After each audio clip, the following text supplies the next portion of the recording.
Welcome to my channel where learning art is fun. I'm Sarah and today I'm going to show you how I draw Quentin Blake's illustration of Matilda from the Roald Dahl book. So if you're ready, let's go.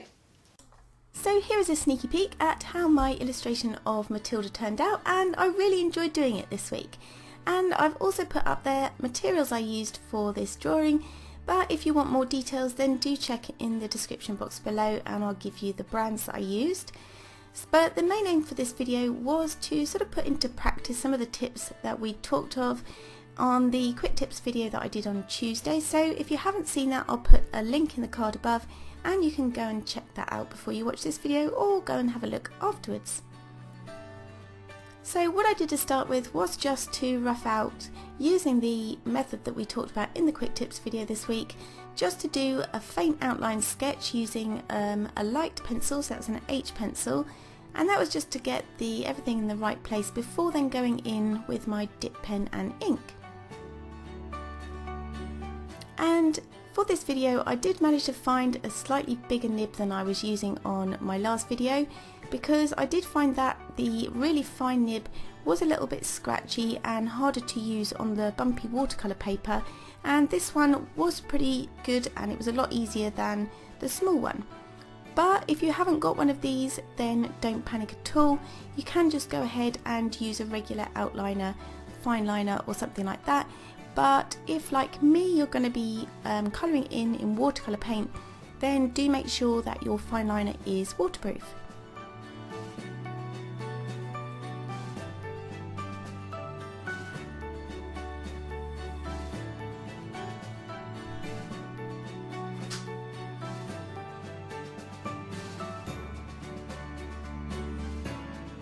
So once all the outlining is done and your drawing is completely dry, it's time to go in with your eraser and rub out that light pencil sketch underneath.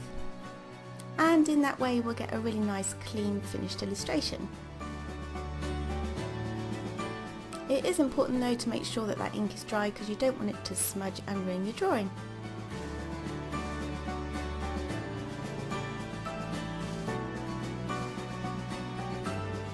So now it's time to add the colour, and as I said, I'm going to be using watercolour paint to fill this in. And that's the same as Quentin Blake used for his illustrations. So today I'm actually going to use a slightly larger brush than I probably would do if I was just doing this myself. And that's because Quentin Blake's style is quite loose with his painting in. So this size 8 brush was going to be a little bit of a challenge to me, but I was keen to try and loosen up my painting and not be too hung up on tiny details and colouring it in too perfectly. That's quite a lot easier said than done though, because the tendency is to want to fill in everything perfectly neatly.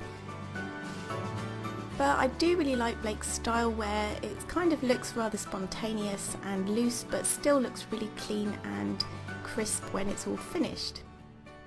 The other thing I noticed when looking at the colours from my reference picture was that they are fairly simple colours, and almost he just used like the primary colours in this illustration anyway.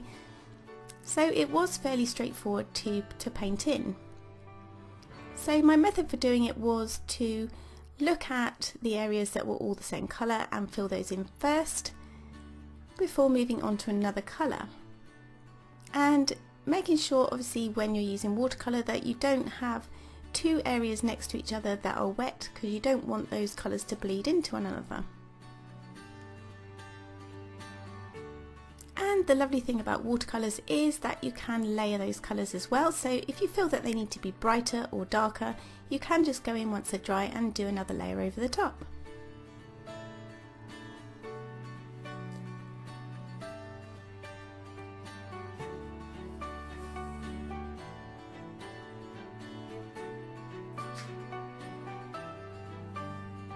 Another thing I noticed when I was painting this in is that with just a simple application of that slightly grey colour underneath the books, giving it that shadow made it just look like it had another dimension to it. It wasn't just a flat 2D drawing, it really gave it shape and form, and it's a really simple addition that can make a big difference to your painting.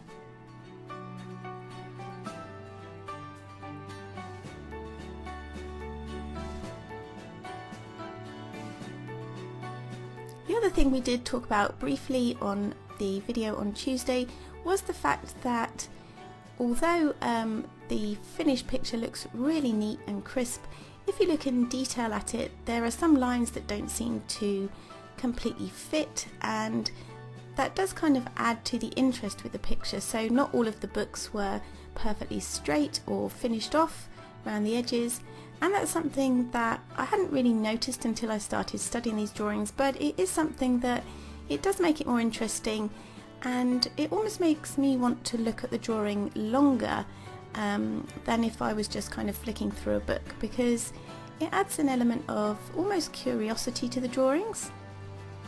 And I really like that. I think it's a really unique style, and I think Quentin Blake is really clever. Because although it looks like he's kind of just thrown these drawings together or done them on the spur of the moment, knowing and reading up about him a little bit more, you realise that there's actually a lot of thought gone into these.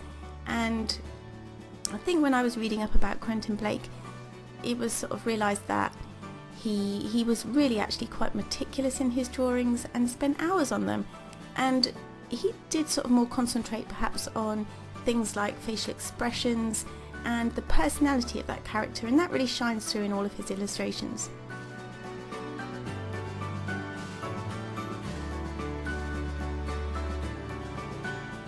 So to summarise my whole Quentin Blake experience, I would say that I really enjoyed it, and I do love the way the characters look so simple but have so much personality. And it was really nice to draw in a much looser style with jagged edges, where the character's expression was captured so well with a few cleverly placed lines. I did also like using the dip pen once I got used to it a bit, and I really love the look of the finished piece. But all credit goes to Quentin Blake, because he really is a very talented illustrator. So it's pretty much at the end of this painting now. I hope you enjoyed it and the whole process as well.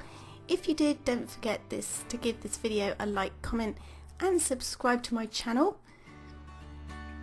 And let me know in the comments box what was your favourite Roald Dahl book or Quentin Blake illustration. Well, that's all for today, architects. I hope you've enjoyed today's video. If you have, don't forget to give it a thumbs up, comment and subscribe to my channel, and I'll see you all next week for more arty fun. Bye!